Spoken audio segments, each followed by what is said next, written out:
Hi, I'm Kerry Grinkmeyer. I'm the host of Best of Us Investors. It's been a tough week, and it's been an exciting week with what's going on in Russia and Ukraine. That's pretty tough. But on the other hand, something has happened that has just lit me up. It's helped me find the Steve Jobs, the Bill Gates, the Jeff Bezos of today in their infancy. And I now know what's going to happen and who the next, right now, Amazon, Google, Apple, Microsoft, Facebook, and NVIDIA represent a market cap of $11 trillion. And they're all part of what we call the digital revolution. They represent roughly 40 to 50% of that digital revolution. Well, there's another revolution coming that's equal, if not bigger, than the 11 to 22 trillion digital revolution called the medical care or medical cure revolution. And what I'm going to do in this video is share with you who those stocks are. And more importantly, I'm going to share with you who the Steve Jobs, the Bill Gates, the Jeff Bezos, the Mark Zuckerbergs, and the Sergey Brin are of the medical revolution. Okay? This is not financial advice. Don't get crazy about this. So, hey, somebody's giving me no. This is my knowledge and my willingness to share that knowledge with you to help you have a better life. We'll get right to it. Best of Us Investors presents Kerry Grinkmeyer.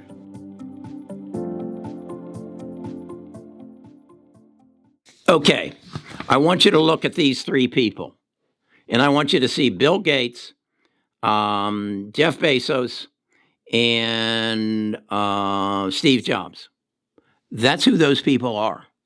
Actually, they're Feng Zhang, Emmanuel Carpentier, and Jennifer Doudna. These are the key players in the genome therapy industry. Earlier this week, a fight just ended. These three beautiful people have been fighting since 2016. Let me show you the scorecard. This is the fight between BC, or UC, Berkeley, that's University of California, Berkeley, and Broad Institute, that's Harvard and MIT. This is the fight as to who owns the patent rights to Crispr. Now, don't get confused. Crispr is a natural element of our body. There is just a company that is called Crispr that's owned by, or major player in it, is Emmanuel Carpentier. So what happened is, as you can see on this scorecard, this timeline, since 2016, they've been fighting in court to determine who has the rights. And what it is Mr. Zhang basically wrote his dissertation, his paper, his application for patent after Jennifer and Emmanuel submitted theirs. But he included language that was critical as to how CRISPR was going to be used. That was the bullet point that has been being fought for 6 years. And as you go down to the bottom, you see this past Monday afternoon, the decision was made that this belonged to Mr. Zhang. So what does that mean? That means that anybody in the future that creates a therapy that involves CRISPR, they're going to have to license it through Mr. Zhang.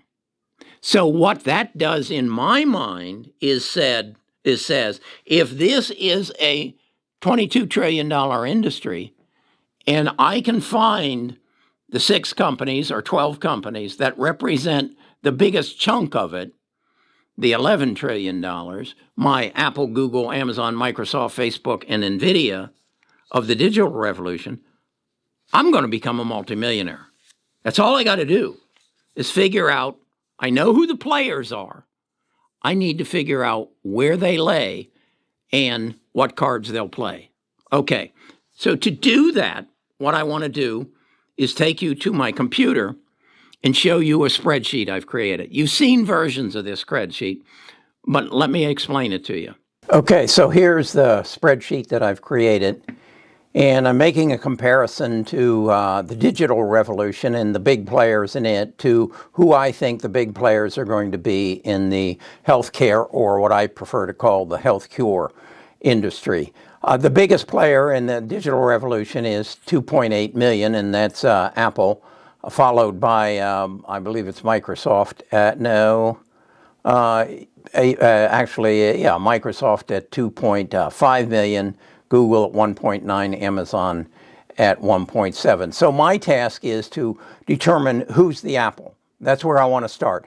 The experts say this is every bit as big as the digital revolution. So I'm looking for the Apple.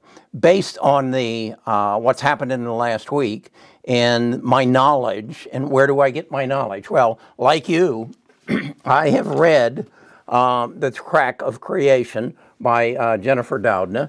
I have read the Code Breaker by Walter Isaacson. And like you, I have read Lifespan by David Sinclair. So I have a wealth of knowledge on this subject. And I started that 18 months ago, and I've been reading every article and every piece of information that I can find on Seeking Alpha, which is opinion, on Wall Street Journal, Barron's, anything that anybody can put in front of me relative to genome sequencing, genome editing, protein sequencing, protein editing, and smart pharma, I've read. So I think I know who the Apple is going to be based upon what just happened last week, and it's going to.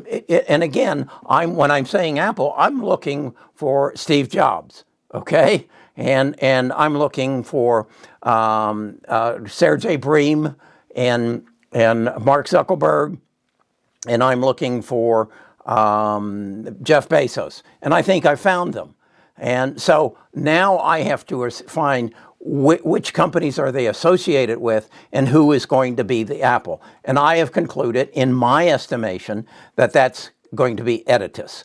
Editis currently has a market cap of, what is that, 1.1 billion. If it's going to be the Apple, I'm projecting at some point in the future, 10 years in the future, it's going to be worth 2.3 trillion, okay? And if it grows to that level, it's going to grow at an X factor of 1.94, okay? So that will take my current holdings of 16,000 and turn them into $31 million. Do you follow me so far? Now that I found Apple, I'm now looking for Microsoft. And I think I found Microsoft in both person, Bill Gates and Emmanuel Carpentier. And so I'm putting a value on Crispr of 1.3 trillion. Its current value is 4.5 billion. So it's going to have a multiple of 287. So that means my 24,600 will turn into $7 million. Are you with me so far? All we have to do is say, what is the next change going to be?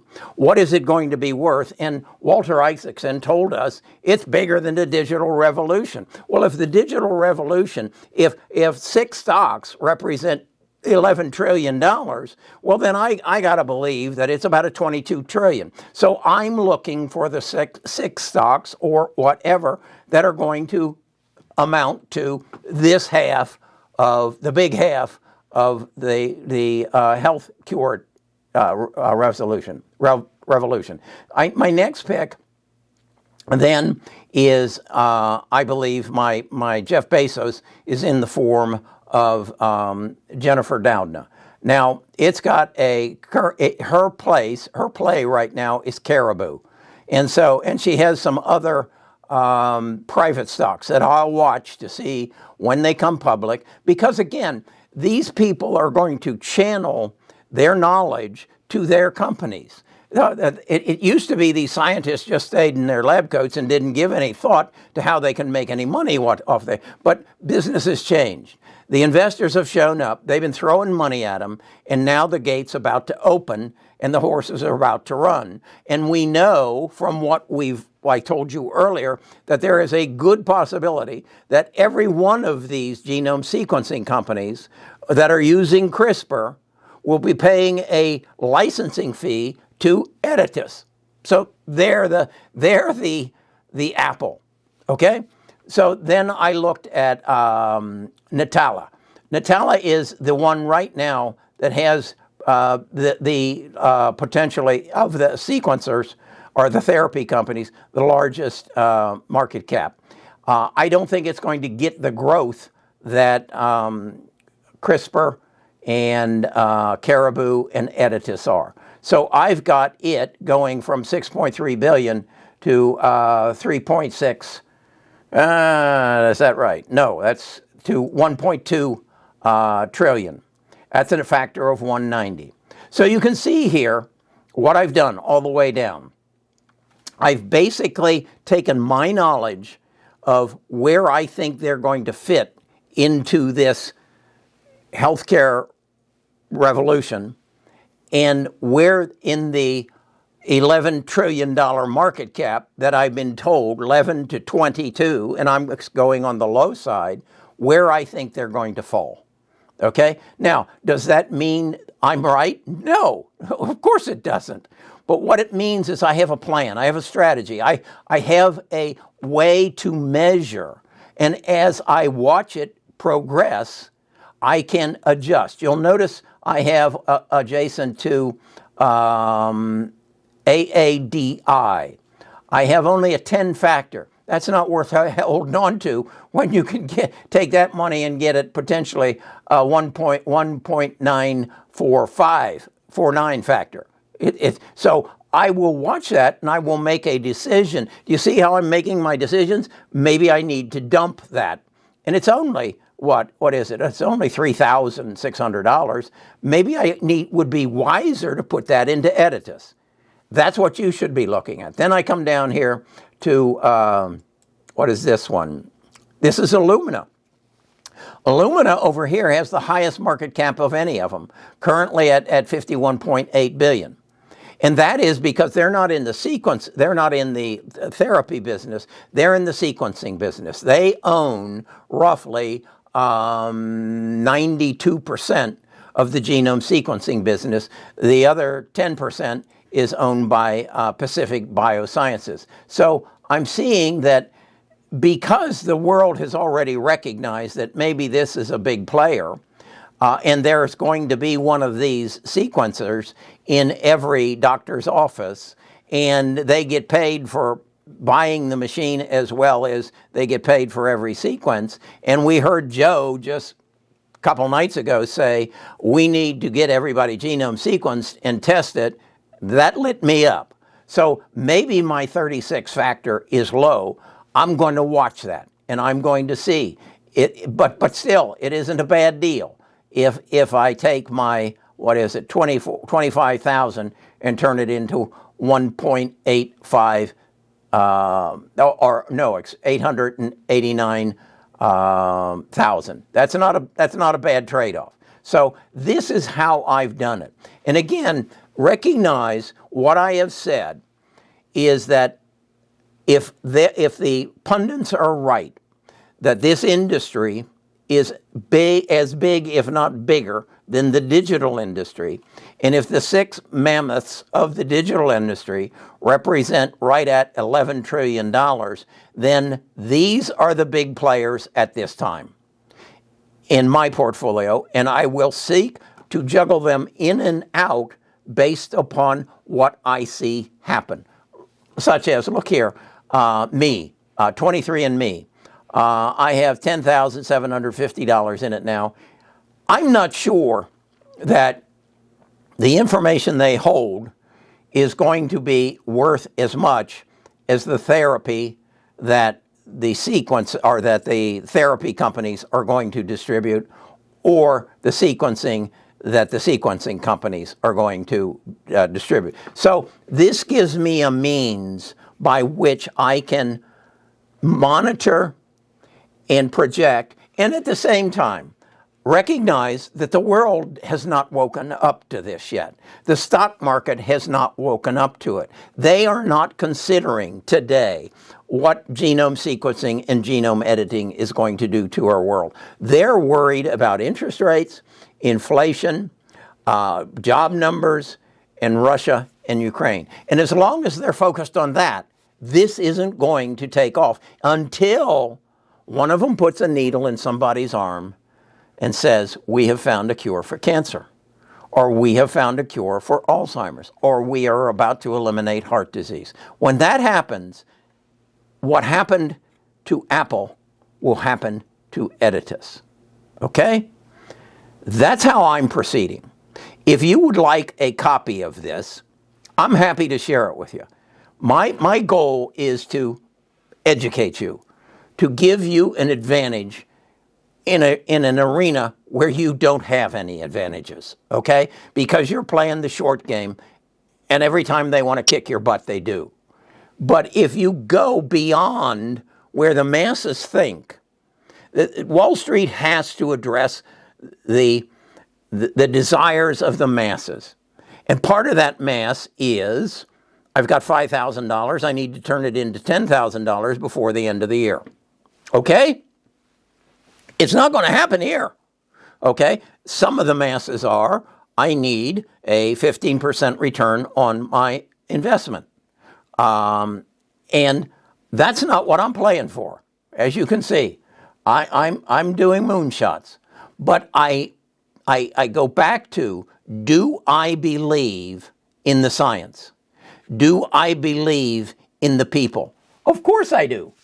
Because you and I have read these books, and so we know stuff that they don't know. We, on a daily basis, have subscribed to services that give us information. We belong to a tribe that feeds us information as a mass rather than as an individual. So let's talk some more about that. Okay, I hope that made sense to you. This is the way I like to invest. I don't really care what Vladimir does this next week. I'm going to depend upon civilization to eliminate that plague. And I think it will. It's, he just can't. You can't have a world of good people and one asshole and expect him to survive. It will take care of itself. So I want to look at, I want to understand that will go away, that because of technology, inflation will come down. That's a given. I mean, inflation is up because gas prices are up, because trucking fees are up. Both of those industries are going away. We know that. We aren't going to be buying gas, and there aren't going to be any truck drivers in the future. So is that inflationary or deflationary? It's deflationary. So inflation will not be an issue.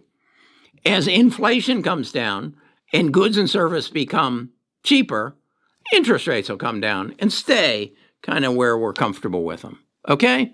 So let's don't get hung up on that.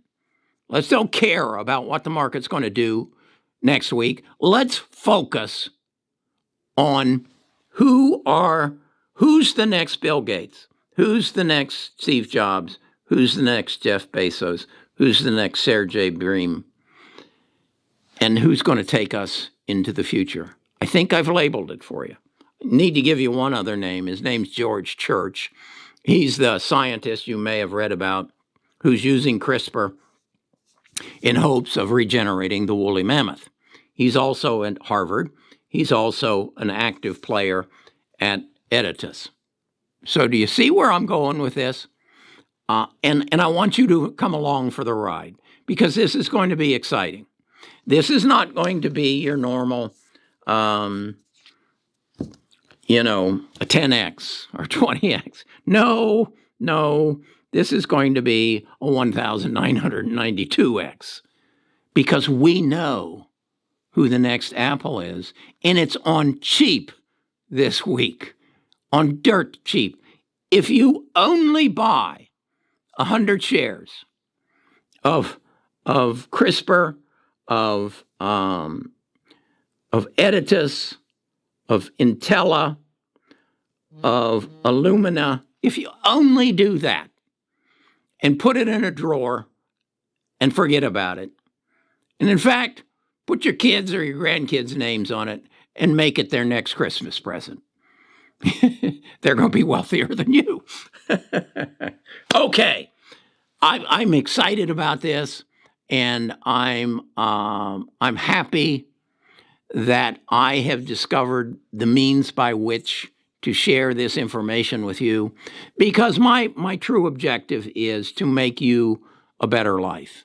And it's available if you'll gain the knowledge. I jokingly said when I was talking about my spreadsheet that I knew you read those books.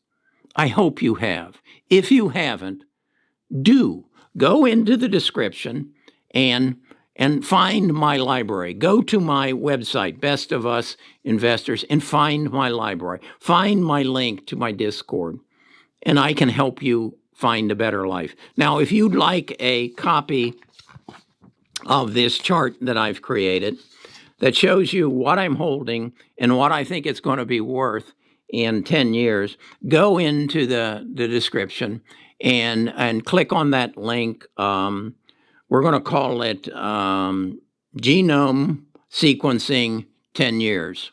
Okay? Click on that, and I'll send you a copy of this. Is that a fair deal? All right. Best of luck to you. Russian will take care of itself. The Russian people will take care of it. Think about this. Right now, Russia is dependent upon moving its oil. And it moves its oil and gas through pipelines that go through, I think it's Romania and then through Poland, maybe. Somewhere in Poland, there's a valve. There's a valve so that if that pipeline leaks, they can shut it off and repair it. I hope somebody gets the idea. Somewhere down in Poland, there's a bunch of trucks taking merchandise from Russia to Europe. Somebody could put a big semi-truck across the highway and stop them. Not suggesting anything, but this is now in the hands of the people. As I said, if you got one asshole who's acting out of line, it's the responsibility of the rest of us who have assholes to bring him in line. Okay? Okay. Talk to you again tomorrow.